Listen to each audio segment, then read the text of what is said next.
বলছি বোন শোনো না। হ্যাঁ বলছিলাম আমি আর তোমার দাদা একটু মেলায় গিয়েছিলাম। ঠিক আছে কি বলবে বলো। বোন মেলায় গিয়ে না দুটো কানের আমার খুব পছন্দ হয়েছিল, তাই তোমার জন্য একটা আর আমার জন্য একটা নিয়ে এসেছি। কানের দুল কই দেখি দেখি দেখি। এই দেখো, এই নাও। ওয়াও কি সুন্দর। উফ। হ্যাঁ আচ্ছা বৌদি তো বৌদির জন্য একটা কানের দুল নিয়ে এসেছে, তার মানে ওটাই বেশি সুন্দর, ওটাই বেশি দামি। কি করি দেখি বৌদি তোমার কানের দুলটা দেখাও। আমার কানেরটা দেখবে? ঠিক আছে দাঁড়াও দেখাচ্ছি।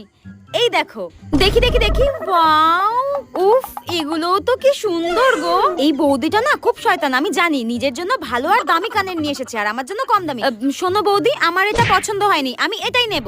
এর হঠাৎ কি হলো? এ তো সবসময় বড় বড় কানের পরে, হঠাৎ ছোট। ও বুঝতে পেরেছি, এ ভেবেছে আমার কানেরটা দাম বেশি, আমার কানেরটা বেশি সুন্দর। আরে গাধা, তোর কানেরটাই বেশি দাম ছিল রে। হ্যাঁ কুচুটে একটা। খুব ভেবেছিল আমাকে কম দামি জিনিসটা দিয়ে দেবে। আমি অত বোকা নাকি? আমিও খুব চালাক।